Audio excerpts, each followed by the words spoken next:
এই মডার্ন যুগের একজন যুবককে যদি আপনি বলেন যে যুবক তুমি সালোয়ার কামিজ পরো, তখন বলবে কি বলেন সালোয়ার কামিজ কেন পরো। আপনি তাকে যদি বলেন যে তুমি লিপস্টিক পরো বা হাই হিল জুতা পরো, উঁচা খুরা বিশিষ্ট জুতাগুলো আছে এগুলো পরো, তখন বলে আরে না এগুলো কেন পরবে, এগুলো তো মেয়েদের, এগুলো মেয়েরা পরবে, আমি পরলে আমাকে মানুষ হিজড়া বলবে, সমাজের ভিতরে আমি বিতর্কিত হব, সমাজ এটা মাইনা নিবে না।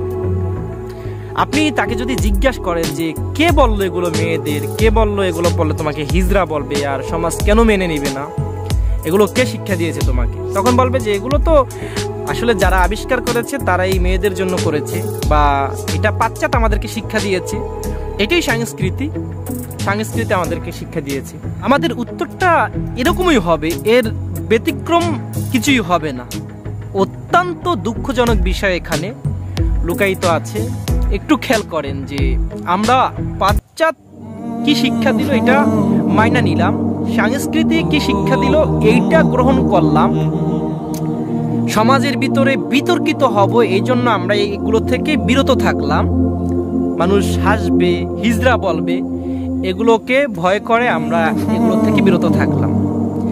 কিন্তু এখানে সবচাইতে বড় দুঃখজনক যে বিষয়টা, যে পৃথিবীর শ্রেষ্ঠ মানব মুহাম্মদ রাসূলুল্লাহ সাল্লাল্লাহু আলাইহি ওয়াসাল্লাম একটা বিষয় আমাদেরকে নিষেধ করা সত্ত্বেও আমরা এটা মানতেছি না। কোনো পাশ্চাত্য নয়, কোনো সংস্কৃতিও নয়, কোনো সমাজও নয়, পৃথিবীর শ্রেষ্ঠ মহামানব হযরত মুহাম্মদ সাল্লাল্লাহু আলাইহি ওয়াসাল্লাম নিষেধ করেছে যে পুরুষের জন্য স্বর্ণ অলংকার ব্যবহার করা যাবে না, পুরুষ ব্যবহার করতে পারবে না, তাহলে পরকালে শাস্তির সম্মুখীন হতে হবে। আপনি পাশ্চাত্যের শিক্ষা গ্রহণ করলেন, সংস্কৃতি মাইনা নিলেন, সমাজে বিতর্কিত হবেন দেখা এগুলো থেকে এড়িয়ে চলতেছেন, কিন্তু পৃথিবীর শ্রেষ্ঠ মানব যে বিষয়টা নিষেধ করেছে সেইটা কেন আপনি মানতে পারতেছেন না, এখানে আমার প্রশ্ন। সমাজে অসংখ্য যুবক, অসংখ্য মডার্ন যুবক দেখতেছি যে স্বর্ণ অলংকার অনায়াসে ব্যবহার করতেছে, এইটা যেন কোনো অপরাধই না, অথচ জঘন্যতম অপরাধ এটা। কানে দুল, হাতে ব্রেসলাইট, হাতে আংটি, গলায় চেন, স্বর্ণের ইউজ করতেছে।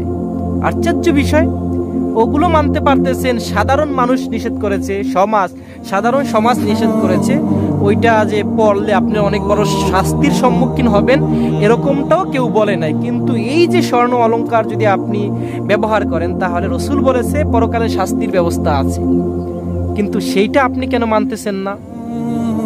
অত্যন্ত দুঃখ লাগে। সমাজে এভেলেবেল দেখতেছি যারা মোটামুটি এই কথাগুলো হঠাৎ করে মনে পড়ে গেছে।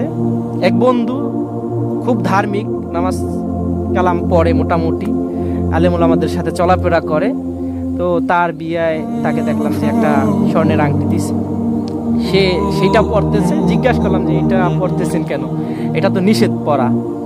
তখন বলল যে ভাই একটা সমাজের বিষয় আছে, বাড়ি থেকে সবাই বলতেছে পড়ার জন্য, অনুরোধ করতেছে, কয়েকদিন পূজা তারপর তুইলা ফেল।